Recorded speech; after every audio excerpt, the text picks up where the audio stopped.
nesse tópico de hoje, como eu já estava falando, né, no texto para vocês, a gente vai ver as principais diferenças entre células procarióticas e células eucarióticas. Lembrando que essa é uma continuação da aula anterior, tá? Onde a gente já viu, né, todas as estruturas de uma célula procariótica e todas as estruturas de uma célula eucariótica. A gente viu, né, detalhadamente cada tipo celular desses. Agora, então, nesse tópico, a gente vai dar ênfase somente nas diferenças entre esses dois tipos celulares. Aqui eu trouxe para vocês uma tabela que ela vai facilitar um pouco para que a gente enxergue essas principais diferenças. Então, numa coluna a gente tem as características, depois a gente tem o tipo celular, que pode ser uma célula procariótica ou uma célula eucariótica. Então, começando com a característica tamanho da célula. Em procariotos, geralmente essas células são bem menores, tá, gente? Uma célula típica procariótica, ela tem o tamanho de 0,2 a 2 micrômetros de diâmetros.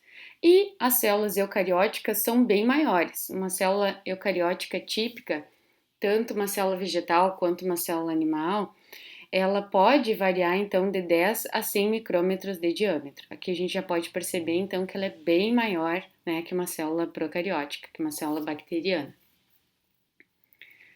Uma outra característica, e essa talvez seja a característica mais importante que distingue, né, células procarióticas de células eucarióticas, é o núcleo.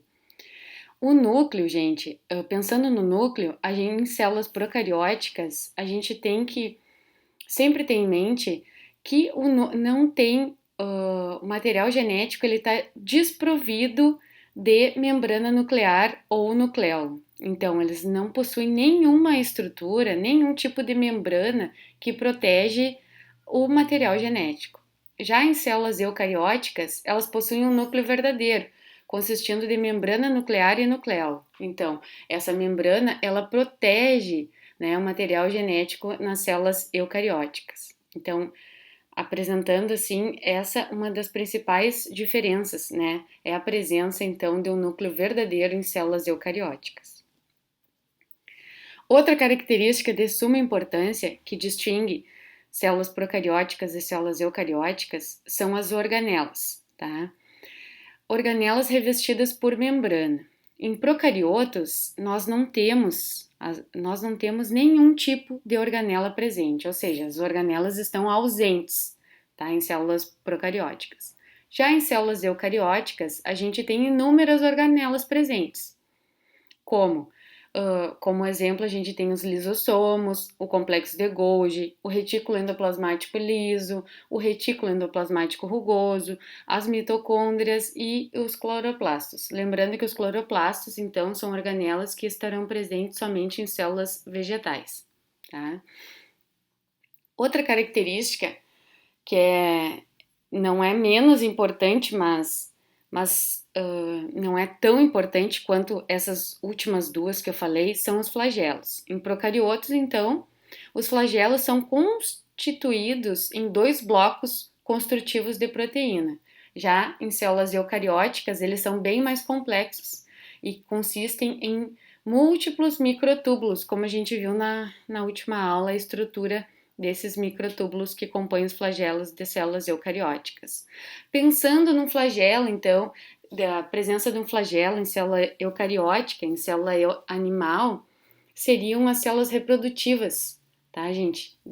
As células, os espermatozoides. Os espermatozoides, então, são constituídos, né, por um flagelo, tá? Constituído por múltiplos microtúbulos. Outra característica, então, que existe diferença em procariotos e em eucariotos é o glicocálice. Em procariotos, o glicocálice está presente como uma cápsula ou uma camada viscosa. Já em eucariotos, então, a presença em algumas células que não possuem parede celular, tá? Então, assim, o glicocálice em células eucarióticas é bem menos comum, já em procariotos é bem mais comum. Aqui também vale ressaltar que o glicocálice, quando ele está presente em forma de cápsula, geralmente ele é responsável pela virulência das células que causam algum tipo de patogenicidade.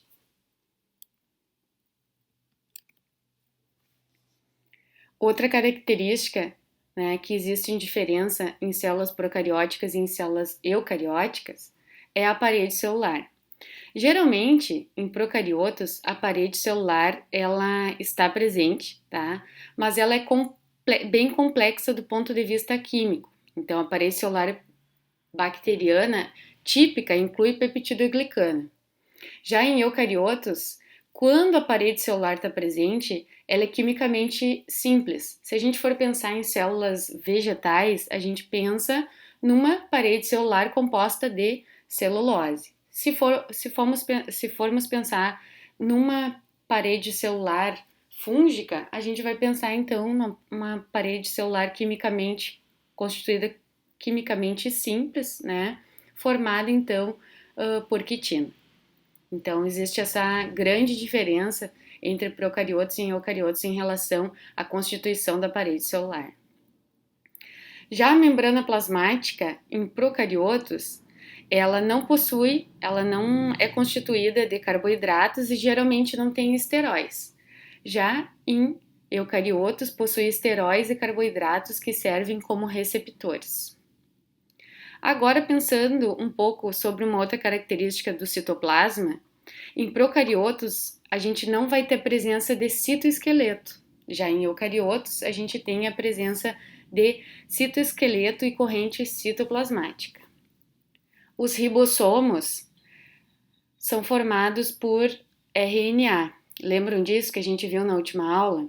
Então, em procariotos, os ribossomos são bem menores. Em eucariotos, em procariotos, eles têm um tamanho menor, né, 70S, e em eucariotos, eles se apresentam num tamanho um pouco maior, 80S. Entretanto, algumas organelas, como as mitocôndrias e os cloroplastos, a gente pode encontrar, então, ribossomos 70S em células eucarióticas, mas somente nessas organelas. Outra característica bem importante que distingue células procarióticas e células eucarióticas é como o cromossomo está disposto na célula. Então, em células procarióticas, a gente tem normalmente um único cromossomo circular, que não possui estonas. Essas estonas, pessoal, são proteínas que são capazes de superenovelar o DNA. Tá? Então, em procariotos a gente não vai encontrar essas proteínas que supernovelam o DNA. Já em eucariotos a gente encontra múltiplos cromossomos lineares com essas proteínas, então, que são capazes de fazer esse superenovelamento. Em procariotos, pessoal, existe uma diferença também quanto à divisão celular. A divisão celular em procariotos é por fissão binária. Lembram que uma célula produz duas células geneticamente idênticas. Em eucarioto, envolve mitose. Pensando na recombinação sexual, em procariotos não ocorre nenhuma recombinação sexual, somente por transferência de DNA célula a célula. Lembram disso? Em eucariotos, envolve a meiose. Bom, pessoal, de principais diferenças entre células procarióticas e eucarióticas, esse quadro resume bastante essas informações, tá? Mas não deixem de ler o capítulo do livro que trata sobre isso, tá? Lá no livro da Biologia de Campbell, existe um capítulo sobre isso, que eu já indiquei na aula anterior para vocês. E no livro Microbiologia de Tortora, vocês vão encontrar essa tabela comparativa, tá? E também, assim, um texto bem resumido das principais diferenças entre células procarióticas e eucarióticas, que vale a pena também dar uma olhadinha, tá? Dar uma estudada. Não esqueçam de estudar, pessoal, revisar e fazer a tabela de exercícios que eu passei na última aula. Então, boa semana e até a próxima aula.